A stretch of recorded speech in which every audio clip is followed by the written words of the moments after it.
Okay, we're going to jump in here. So we've been, the Rebbe has been talking about, of course, Chassidus. What is Chassidus? And we've boiled it down to one word. And in terms of the 5 levels of the soul, the Rebbe refers to it as Yechida, which we'll get to discussing a little bit later as well. But Yechida is the essential part of the soul. Inside, well, technically, Kabbalistically, not all of the souls of the levels are imbued within us. Some are, so to speak, transcendent and above us. So the level of Yechida is the most profound definition of who we are at our core, where our essential identity intersects with God himself. Rabbi? Yes. Yechida is one of the 5 stages of our soul, right? The highest one. Correct. Okay, but it's one of the 5. Yes, it is one of the 5. And these are enumerated in the Medrash. The Medrash says Chamisha Shemos Nikru'ula, that the neshama is called with 5 names, and Yechida is one of the names. The Rebbe elsewhere talks about the idea that there's also the Etzem HaNeshama, the essence of the soul, which is perhaps we can,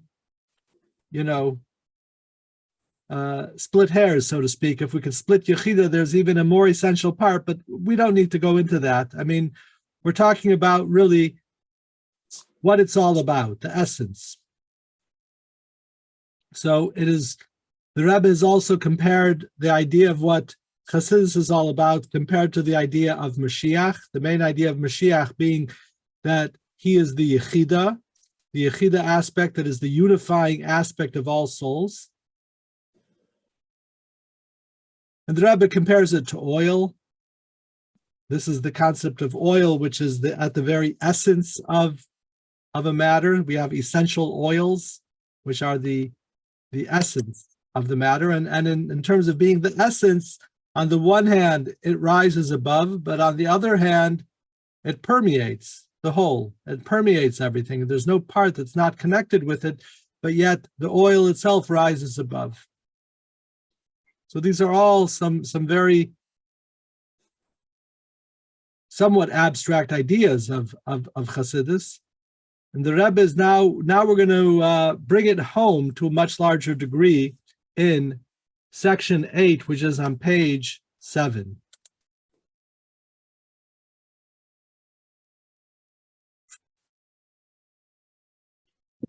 The 4 levels of interpretation, pardes.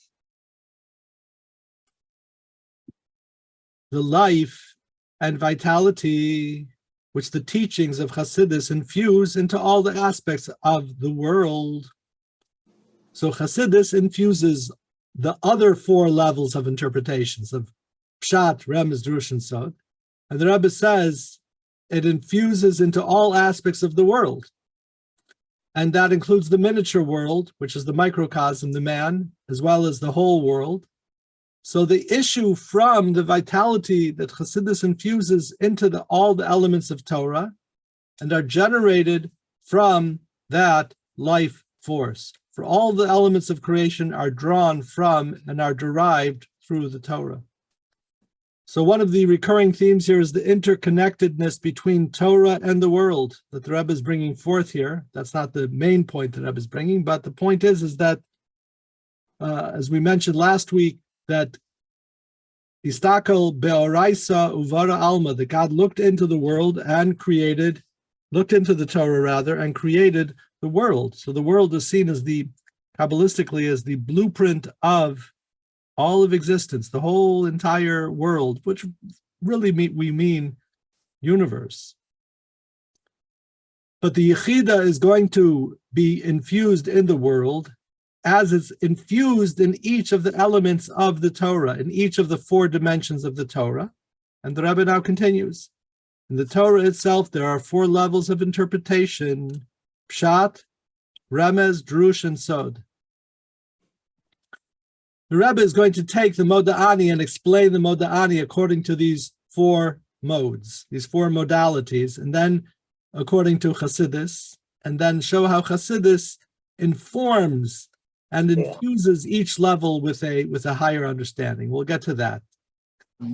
So we're not going to give examples right now of the Pshat is the simple, Remez is the one thing's being said, it's alluding to something else.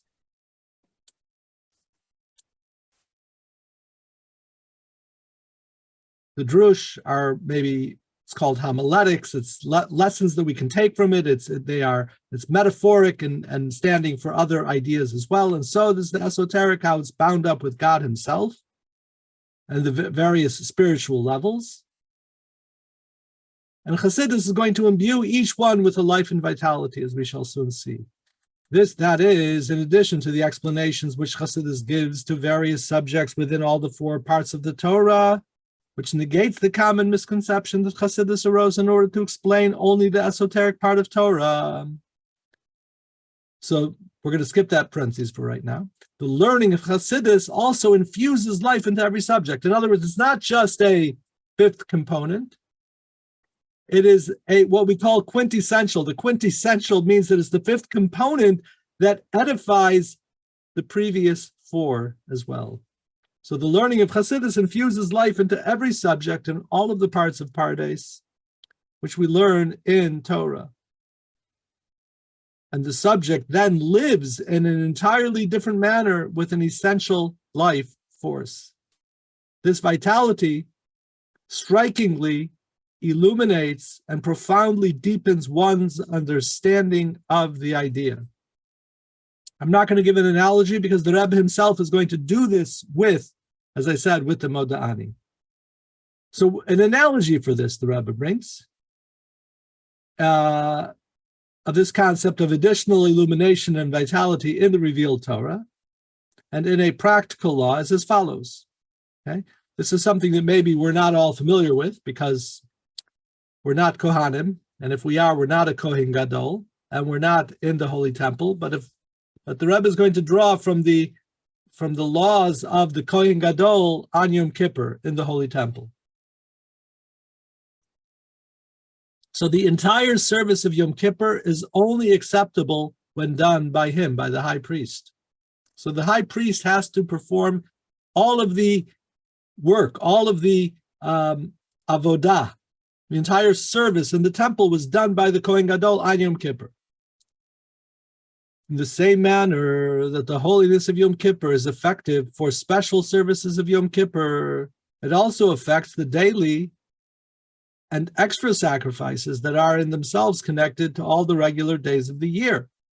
They too become sanctified through the sanctity of Yom Kippur. So let me explain that.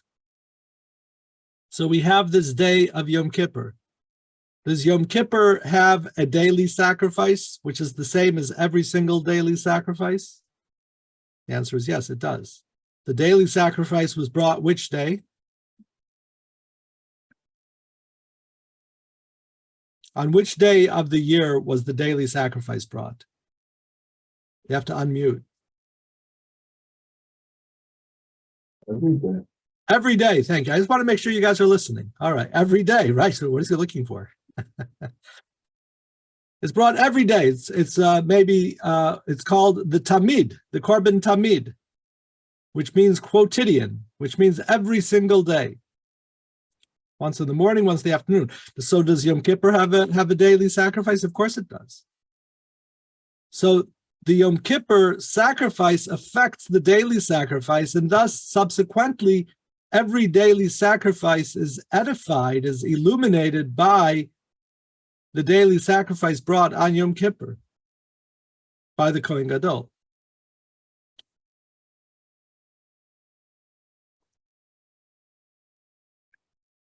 So everything becomes, the point of the Rebbe is that everything becomes sanctified through the sanctity of Yom Kippur. The same is true of Chassidus. So as Yom Kippur is called the Shabbat Shabbaton of the Torah, or rather, Yom Kippur is called the Shabbaton of the festivals, meaning a Yom Tov within a Yom Tov. It illuminates every other Yom Tov. It has a seed within it that has an impact and a positive effect on every day. The same is true. Chassidus is the Shabbaton of the entire Torah. It likewise affects and influences all the parts of the Torah. For the 4 parts of Pardes are the 4 levels of Ruach, of Nefesh, Ruach, Neshama, and Chaya of the Torah, the Naranach.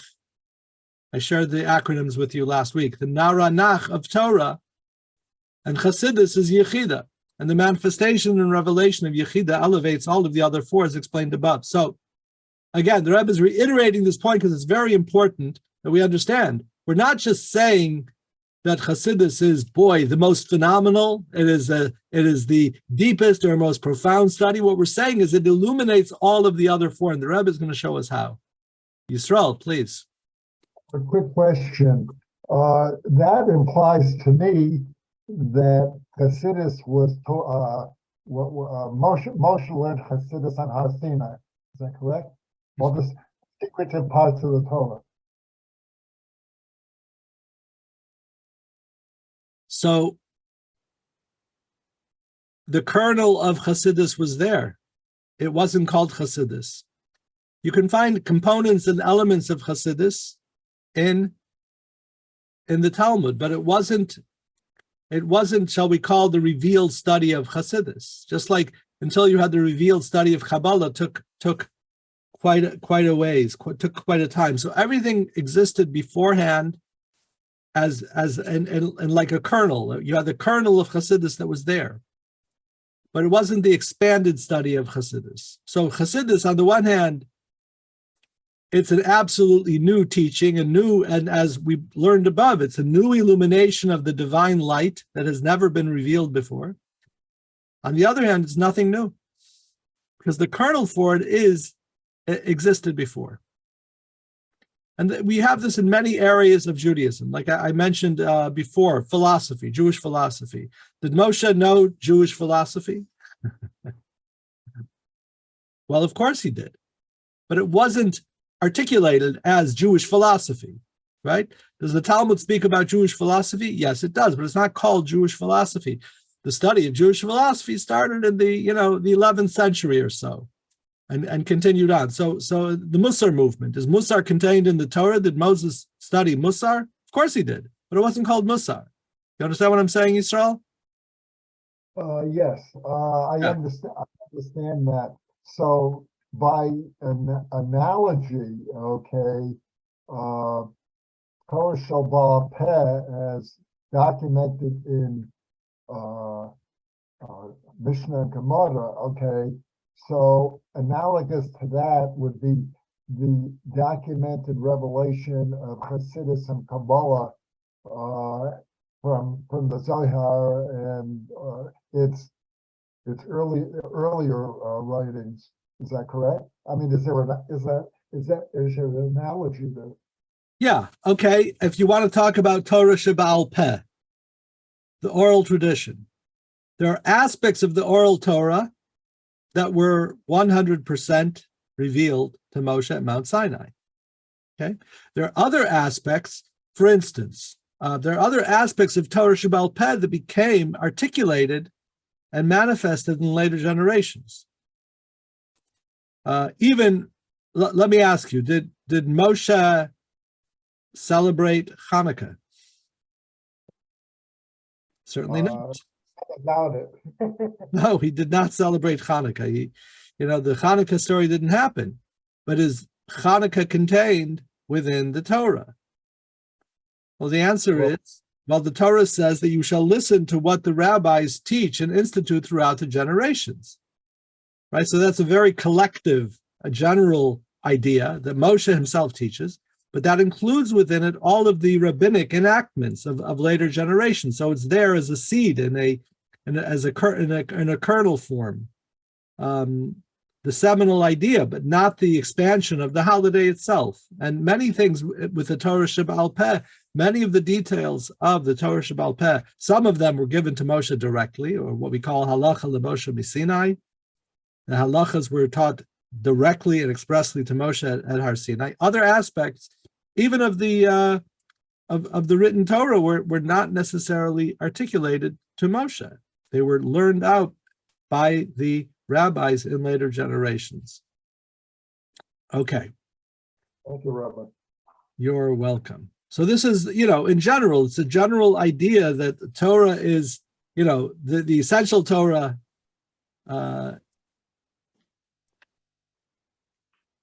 contains the seeds for everything, but it becoming manifested as in the way that we have in later generations, that manifestation happens later. There's a teaching that everything that a seasoned student a new idea, a new insight into the Torah that a seasoned student will come up with was taught to Moshe at Mount Sinai, right? So every great idea, so a student comes up with this great insight into the Torah. Wow, that's amazing. It was taught to Moshe at Mount Sinai. What that means is that the seed for it was there with Moshe at Mount Sinai. It doesn't mean that actual idea was articulated. This is brought, there's more to talk about it. We're gonna continue on with the mimer, with the discourse here. Otherwise, yeah. So now we're going to get into the Rebbe, everything the Rebbe has been talking about and around. Now the Rebbe is going to get to the very point itself and show us how this happens, which is an amazing thing, because oftentimes we'll make certain statements. There are certain general statements or platitudes. Chassidus brings out the essential core, and and it affects every other aspect of Torah. But then the question is, well, how does that happen? The Rebbe is going to show us now in a very methodical and beautiful way how that happens. Needless to say, the subject discussed in Torah, the subjects are boundless and inexhaustible. We will attempt to explain only one topic in the Torah.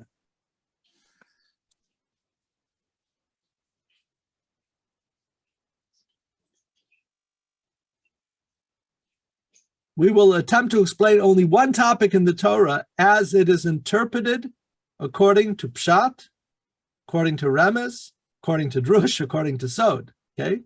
We're going to explain it on all the four levels, and then consider it in the light of the vitality, illumination, and depth that Chassidus brings to each of these four approaches. From the analysis of this one topic, we will learn that all of the conclusions also hold true for the rest of Torah. In other words, the Rebbe says, I'm not going to do this for every line of Torah and every aspect of Torah. We're going to do it with the Moda Ani. From there, you'll understand that that applies to every aspect of Torah. The topic we will choose is, as an example, is Moda Ani Lefanecha, the morning prayer that we say when we wake up. The Talmud says it is, it's proper to say when we wake up in the morning, I offer thanks to you, living and eternal. Actually, this may be after the Talmud in the Code of Jewish Law. It says that we offer thanks to you, living and eternal King, for having restored my soul within me with mercy. Your faithfulness is great. So that's the line. It's a one amazing line. Okay. So Moda Ani, right? This is the first thing that we say when we wake up. It's an amazing way to start our day. To thank God for giving us back our neshama, our soul, our consciousness, our life. What a great prayer. Just as an aside, there's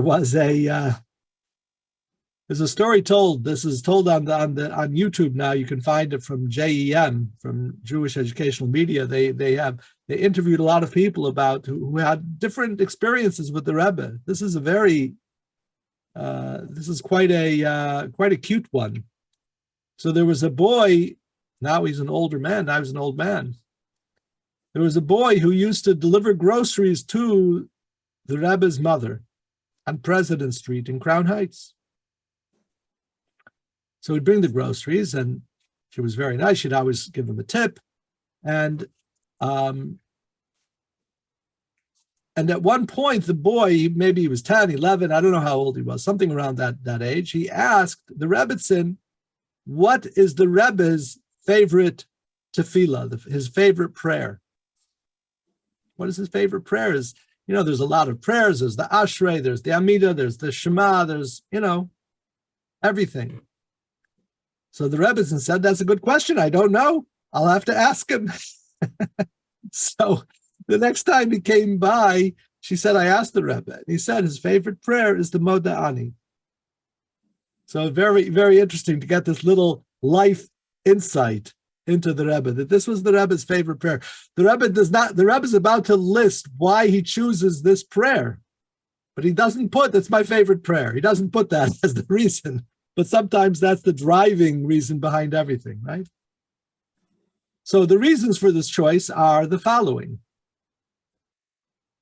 Since it's incumbent upon every person to accustom himself to say the Moda Ani immediately upon awakening from his sleep, as it says in the Code of Jewish Law, and thereby to remember God who stands over him, and to arise with zeal. We should get up with zeal. We should get up and realize, okay, it's time to serve my Maker. And when am I reminded of this? As soon as I utter these words, I am thankful before you, living and existing King. Oh, wait, God is living and existing King. I'm talking to him. He's here. I've got work to do. I've got my avodat Hashem, my service of God. I have work to do.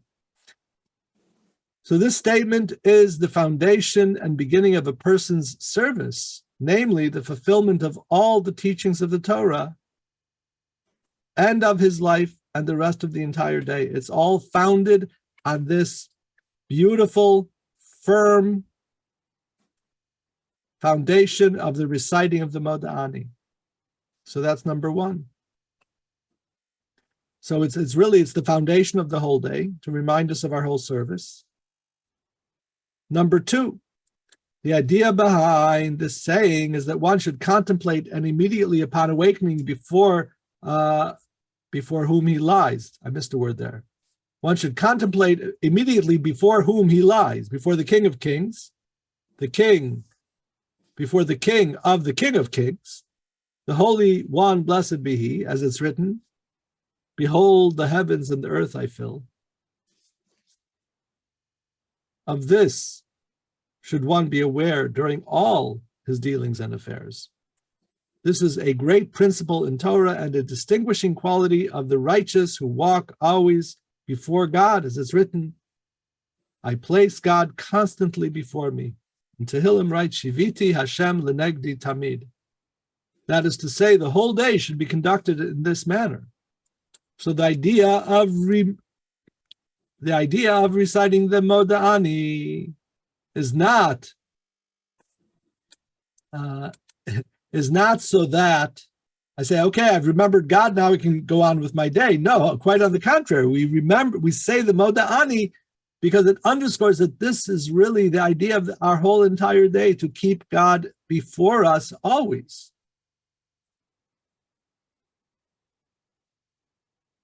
Three, all of the preceding, the service of man to his Maker, first comes through man's awakening from his sleep. Oh, a person has to wake up. Oh, that's right. This is a good one. His slumber in the vanities of the world, to use the well-known expression of Maimonides. Maimonides uses this regarding to the blowing of the shofar. The shofar is meant as a wake-up call. Wakes us up from the vanities. Who here in their life ever gets distracted and carried away with some triviality of life? It happens to us all the time. It happens to the best of us, right? It's so common that we get carried away with things that are not important at all, and we forget about the most important thing. This is so human, right? It's almost like forgetfulness is just the hallmark of being human. We forget. What do we forget? We forget one thing, we forget the other. We forget why we are here. And this has so many expressions in our daily life, in our conversations with our spouse. Our purpose is not to be right. Our purpose is not to put our foot down. Our purpose is to show love to our spouse. Wow, what a great opportunity. But instead, we switch that out with trivialities and things that are far worse than trivialities. So why is that? Because we're in a state of slumber. We're in a state of being asleep. We're asleep, so we can't remember what is the Iyar, what's the main thing, and what is secondary, tertiary, and beyond, really unimportant at all. I'm sure we could all think of embarrassing examples in our own life. But the point is, the Rebbe is saying that our problem is in life is that we're asleep. What is the Moda'ani? The Moda'ani is the wake-up call. Okay, now we're awake, and it's marking what happens when we awaken from our slumber, and it's really calling us to waken up, to wake up from our slumber, to realize that Hashem is standing here and waiting for our beautiful, wonderful, and unique service. All right, so that's the reason why the Rebbe says he chooses the Moda'ani. We're going to skip that next paragraph and go on to chapter 10, section 10. Now we're going to go into the Moda'ani. Any questions or comments so far? Please speak up. No? So far, so good. All right. I'd heard a word that's just interesting. When you look at the last two words of Moda'ani, you're saying thank you. You're saying, Rabba Emuna Secha. Hashem, you have faith in me that I'm going to make use of today. Yeah. Anything that should inspire you, if you think about it, that you're saying thank you for giving it to me and that I'm going to use it properly. Right. You know, then we do what we do. You always think about, we're always focused on our faith in God and whether we have adequate faith in God. But what we're reminded as soon as we wake up in the morning is that God has faith in us. And what is the greatest vote of confidence? He gave us back our soul, our neshama. Very good. Thank you for that. And everybody here is going to say, you know, they've heard this from me already, but I say, I don't even have to open my eyes before I say Moda'ani. I just reach up. If I don't touch wood, Moda'ani lefonecha. Thank you very much. That's all. Very funny. Yeah. Now this interpretation that you give, I've searched far and wide, and I haven't. It's not really what it means, but I still love it. It's just in terms of just understanding the translation of the words. Rabba Emuna has got many different applications in the Hebrew language. We normally think of it as faith, but it's also being faithful, faithfulness, being able that you can rely on. Loyalty. Right? So we're saying Rabba Emunatecha really means great is your faithfulness, that I can always rely upon it, which is really the response to a problem. The problem is we get so inured, we get so used to all of the abounding blessings that sometimes it's hard to bless until we realize, oh, wait, you mean God gives it to me every single day? That shouldn't make me less exuberant. That should make me more exuberant. Rabba emunasecha, great is your faithfulness. But I still like that pshat, that insight there. It's really, if that's not what the Moda'ani means, it's certainly a true idea in and of itself. Okay. It's not going to inspire you to do anything wrong. And au contraire, right? The Rebbe actually used this as a litmus test in giving interpretations of the Torah. If it's going to lead to some positive, that you're going to have a positive idea in your mind to do something positive, then it's good, you know. Whether it fits exactly, that's, you know, maybe not as important, right? Everyone wasn't inspired to transform themselves and study more Torah. One guy said, yeah, but that's not what the pasuk means. Who cares? All right, moving right along. Moda Ani interpreted on 4 levels, like promised, like the Rebbe has been telling us and preparing us until now, that we're going to study the Moda Ani on how many levels? Actually 5. But first we're going to start with the 4 for the Pardes, and then we'll get to the 5th level. So to begin then our analysis, the subject of Moda Ani according to Pshat, the plain meaning of the Torah, is giving thanks to God for having restored my soul within me. Okay? Very simple. God has restored my soul within me, and I'm thanking him for that. Okay, that's the Pshat. That's the simple meaning. Though we make the blessing Elokai Neshama for the restoration of the soul, it is still also necessary to say Moda Ani, because the obligation to give thanks for the return of the soul applies immediately upon awakening from one's sleep.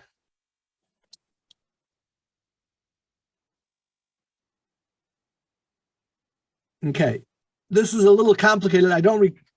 I should just mention, we'll touch upon it later as well. Technically, we have a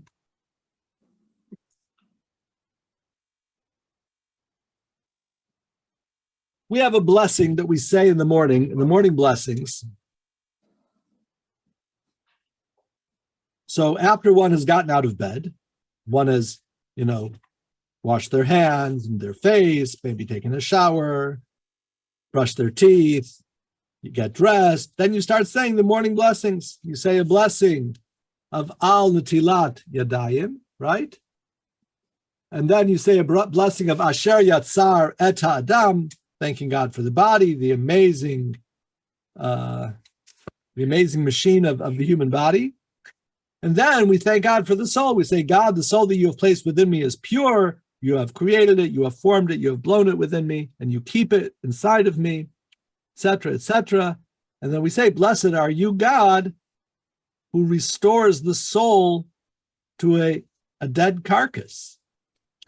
And so we have a whole blessing that we say, Baruch atah Hashem hamachzir neshamot nifkarim meitim. So in a sense, right? So why do we need the Moda Ani? We have that blessing. The point is, why can't we say that blessing as soon as we get up?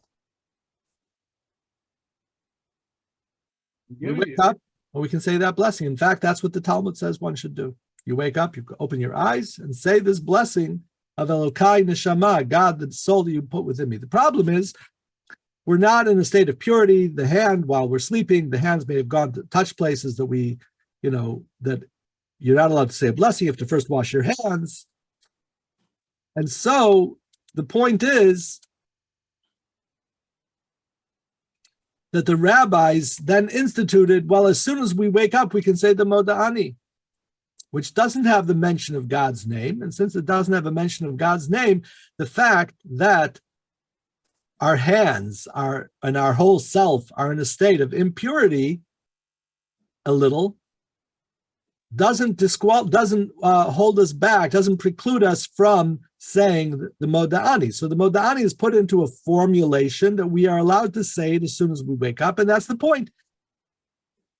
So that right away, as soon as we have the benefit of life, immediately we can say the Moda Ani. We'll get into this a little bit more. Reb David, please. Good to see you. Thank you. If a person is planning to get up at a certain time, let's say 8 a.m., and they happen to wake up an hour before, 2 hours before to use the bathroom, do they say Moda Ani then, or wait till 8 a.m.? Well, what we're going to see here is that it's going to come out, according to Chassidus, that we recite the Moda Ani before we wash our hands. So if I am getting up in the morning, let's say I'm getting up and I'm going to wash my hands, That's going to be and I'm not going to be washing my hands again until I say the morning blessings. I'm going to say the Moda'ani even if I go back to sleep. Why? There's no Hashem's name in it. Right. So, yeah, and here's the thing. It never hurts to recite the Moda'ani. There's never going to be a problem reciting the Moda'ani, okay? If it's the middle of the night and I'm going back to bed, I will not recite the Moda'ani, okay? Personally, I wash my hands, get up, and then go back to bed. When I wake up in the morning, I'll recite the Moda'ani and then wash my hands. But if I'm not going to be washing my hands again, because let's say it's already daybreak, so I will say the Moda'ani, wash my hands, and then go back to bed. Then wake up an hour later, whatever, 2 hours later. But if it's the middle of the night, then I won't say the Moda'ani. What if a person is waking up to use the bathroom throughout the night, 2:30, 4:30, 6:30? As long as you know that you're going to be going back to bed, you don't need to be reciting the Moda'ani again. You recite the Moda'ani when you're waking up to get up and go, primarily. Yeah, That's my what problem is I think I'm getting up, and then I say, I'm just going to put my head down for a minute. Right. And then 2 hours later. So what do you do then? So you've recited the Moda'ani, and then you fall back asleep. There you go. Right? That's happened to many, many people. You're not alone. I know.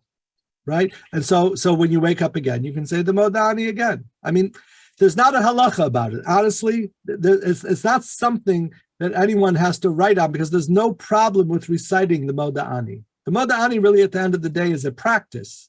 It's a Jewish practice. It's not an obligation. Okay? It's a practice. As the Rebbe quoted earlier, it's proper to say that's the language used for a practice, a proper Jewish practice. Practically speaking, as long as you're planning on getting up and going about your day, you say the Moda'ani. And that's what he said. You're right. You're aware of God. Now it's time to get up and serve God. To say the Moda'ani and then not do your service, right? Our service is, although there is a service in sleep, there's a blessing for that too. But the main thing is that we say the Moda'ani because that's part of our get up and go. It's time to get up and go and to serve Hashem. Rabbi Yisrael, please. Yes, so that raises a question as to how long one has to sleep before the neshama goes back to Hashem. Well, here's the thing. There's a halachic discussion of it, but if you are, there's never going to be, let me put it this way again, there's never a problem in reciting the Moda'ani. It's not going to be a halachic problem or issue of reciting the Moda'ani each time you get up. I don't do it. It's not necessary. If I am planning on getting up, that's when I say the Moda'ani. As we're going to see soon, according to the Chassidic interpretation, if I'm getting up, if I'm planning on going back to bed, and it's already light out, so I'm not going to be washing my hands at my bed anymore. This is all getting very technical, and a lot of people aren't following all of these different things. The whole point of the Moda'ani, we're going to see, according to Chassidus, is we do it specifically before we wash our hands. So if I'm not going to be washing my hands again, then I will recite the Moda'ani in order to say the Moda'ani before, specifically to fulfill the Chassidic idea that we're about to see, even if I go back to bed. So that's somewhat different from a Shayotza. Very different than an Asher Yatzar. So an Asher Yatzar, if you get up in the middle of the night, you have to recite the Asher Yatzar. Every time we use the bathroom, the facility, we recite a blessing. When people asked my father how he was doing, he said, Baruch Hashem, I made enough for a shear for Asher Yatzar. Very funny. Okay, I see where you get your sense of humor. Baruch Hashem, yeah. You come by it honestly. Okay, we're going to go from the practical back to the concept, to the conceptual here. Let's go back to the mimer. Okay. So why do we want to recite the blessing as soon as we wake up? After all, there's a blessing in the morning blessings, a whole beautiful paragraph talking about saying a blessing to God for giving us back our neshama, giving us back our soul. So why say it? a little patience, we can say the blessing later. So the Rebbe says, for just as the blessing for the enjoyment of food is obligatory immediately when pleasure is derived and even before one benefits, likewise, the blessing of thanksgiving for the restoration of the soul, which is the greatest benefit of all, and includes all specific worldly pleasures and benefits, is obligatory immediately upon awakening from one's sleep. So it's interesting the Rebbe says the word obligatory here. So the point is, and now the Rebbe is going to talk about the Elokai Neshama. So now we're comparing, again, like I said earlier, I just want to make sure everyone understands. I'm not sure if everyone's saying the morning blessings or not. If you do, you'll know it immediately. But if not, when we get up, after we're dressed, we're now starting our day in a more formal fashion. There's a whole list of morning blessings that we recite. The third blessing that we recite starts with Elokai Neshama. And it is basically the theme of the Moda'ani, put in longer words, right? With a proper blessing. Blessed are you, our God, who returns the soul to a dead corpse. And now we're going to be comparing that blessing that we say upon the more official start of our day as compared to the Moda'ani that we say on our initial start of the day. And inasmuch as the blessing of Elokai Neshama contains mention of God's name and thus cannot be said before the morning washing of the hands, as I said earlier, your hands have to be in a state of purity, meaning you didn't touch any covered parts of your body, which again, when we're sleeping, we don't know where our hands go.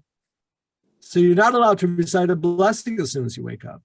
One must therefore give thanks for the restoration of the soul immediately upon waking, at least through saying the Moda'ani, specifically composed to not have God's name mentioned.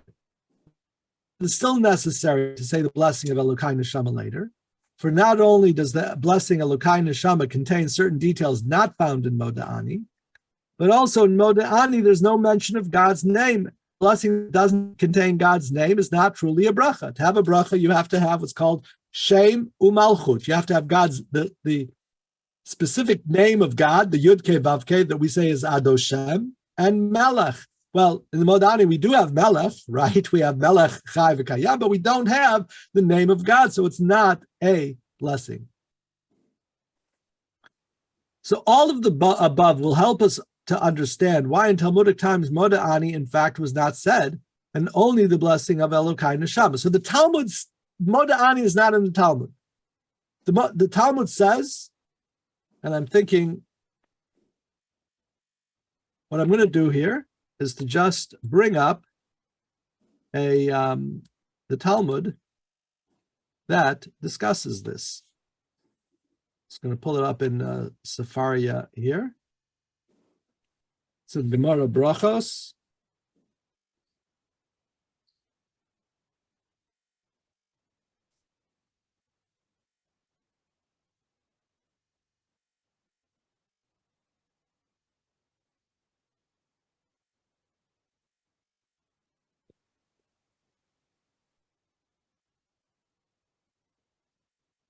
Here we go.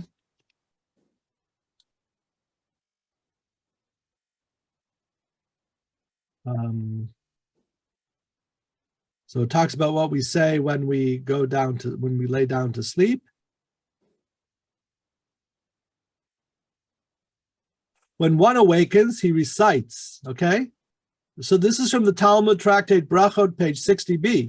So when a person wakes up, what does he say? My God, Elokai, the soul you have placed within me is pure.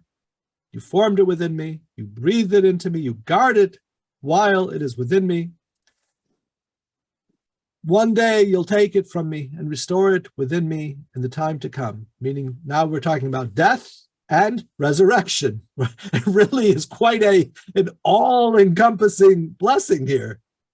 From my waking up to my ultimate death and to the ultimate resurrection. As long as the soul is within me, I thank you, O Lord my God and God of my ancestors, master of all worlds, Lord of all souls. Blessed are you, O Lord, who restores souls to lifeless bodies. Okay, that is the blessing of Elokai Neshama.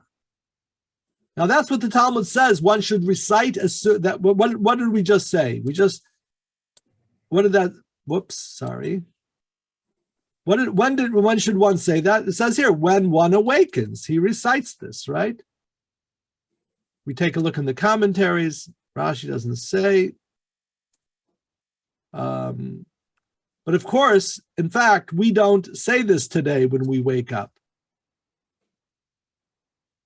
Why don't we say it? Because the Talmud, in later writings, it's explained that in times of the Talmud, perhaps they were in a more pure state, even when they were unconscious, sleeping.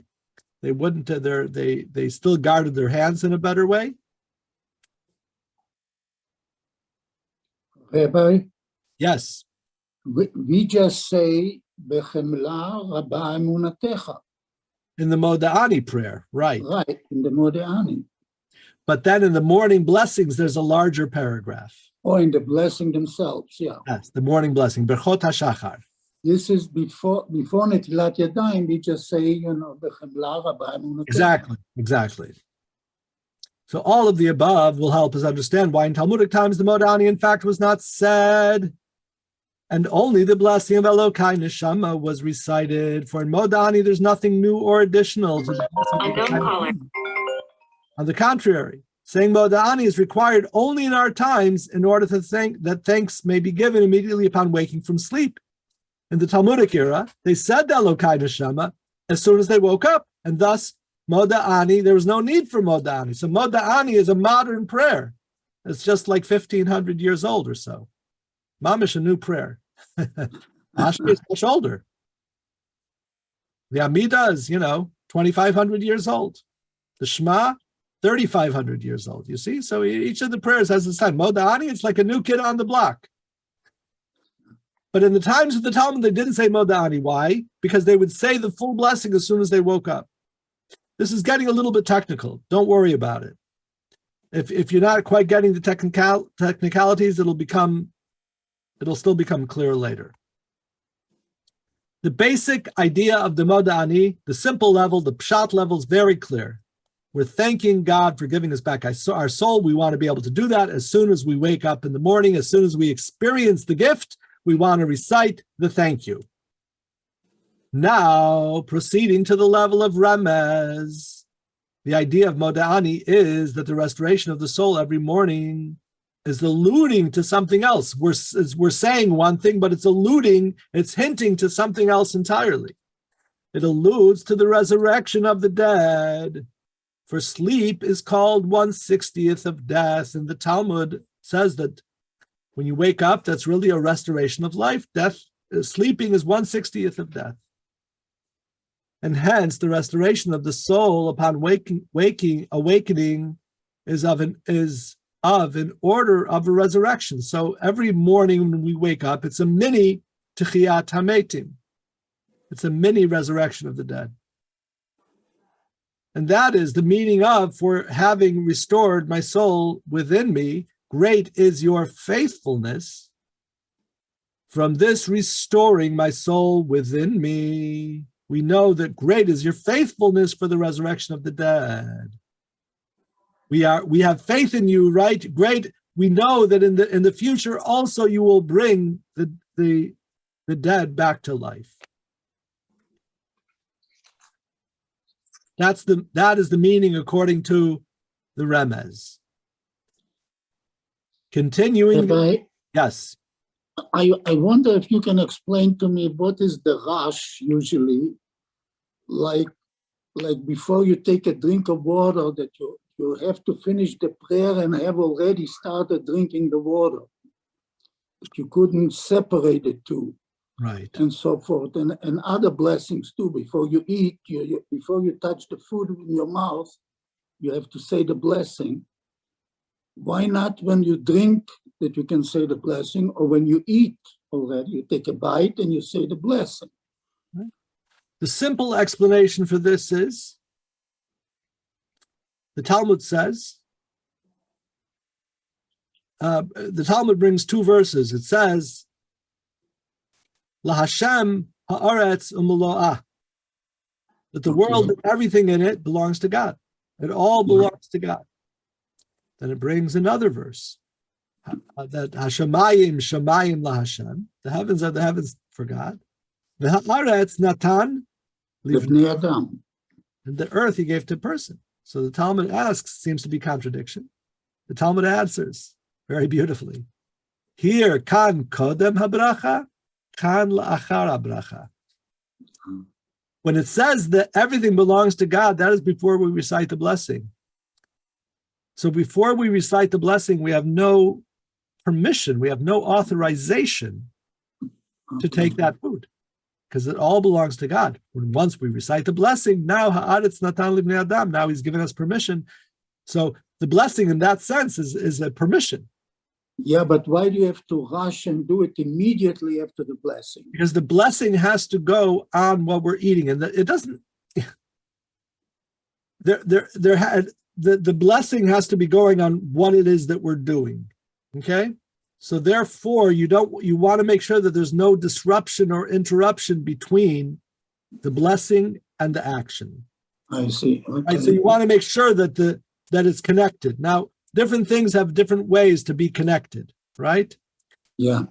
All things, sometimes with Velcro, sometimes with a fastener, sometimes with super glue, right? And when you have a time interruption between something, and there's quite a discussion in halacha of how much time is considered a separation, right? So the thing that's being said and the next thing that's being said are considered two different parts of reality. In order that the blessing should be considered as part of the same reality as the food, it has to be done within a short time span. So we always have to make sure, therefore, practically speaking, that when we're saying the blessing, we want to make sure the food is on hand. The only exception to this is on Shabbat, of course, when we're cutting the bread, right? During the week, I shouldn't get into this. You open up into Jewish law. You guys have a whole class in Jewish law. You start talking about it. We know on Shabbat, right? So during the week, when you eat a loaf of bread, you're supposed to say a blessing on a whole item, not a piece. Right. If you have the option, right? If all you have is half an apple, of course, you make a blessing on half an apple. But if you have a whole apple, you should make a blessing on a whole apple. But if you're making a blessing on a whole apple, it's going to take you time to cut it and put it into your mouth. So what do you do? This is all discussed in Jewish law. We're not going to get into it here. Let's just say that this is an important issue in Jewish law that is dealt with in the code of Jewish law and all different. That's why on Shabbat we put a little cut in the bread, showing that our desire is that it should already be cut and ready to eat. But practically, it's going to take us longer. Why on Shabbat, we put a little score, we score the challah a little bit. We don't cut it, we just, before you say, Hamotzi lechem min haaretz, you take the knife and you score it. You've ever seen that?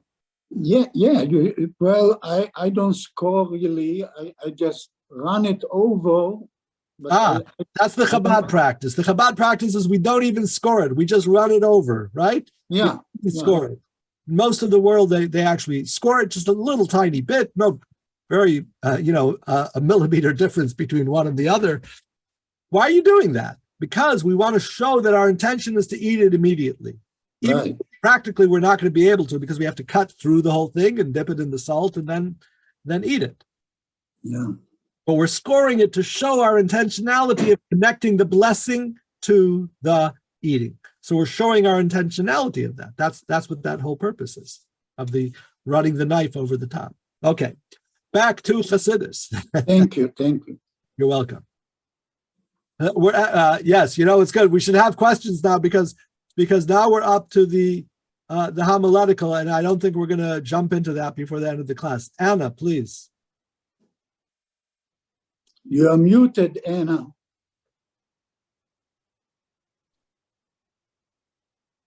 You have to unmute. We're still not hearing you. You are muted.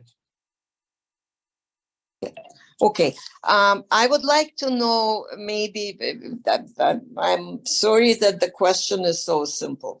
Is it what is the difference between a brocha and a blessing? That a blessing, okay, it depends how you use the word blessing, but the blessing is simply the English translation of bracha. Oh, okay. Yeah, because I was a little confused when you use both terms, and it's kind of because if you listen to just the regular in translation of this, it has a little different meaning. At least, for an English. Brucha is in Yiddish. Right. There's just Brucha is in Yiddish, bracha is in Hebrew. Okay. how do you say a blessing? How do you say to do a blessing in Yiddish is to bench? To bench, yeah. Benching, benching, and that's from the word, ultimately from benedictos. It goes back to the benediction, which is the source in the Latin language. But it's all the same. It's all the same idea. How do you say in Russian? How do you say a blessing in Russian? It's actually a very, it's practically no such thing. Wow. If you will translate. Now I think we've uncovered the problem. Right, yeah, that's it is. It's just brocha, it's almost like you're asking for something.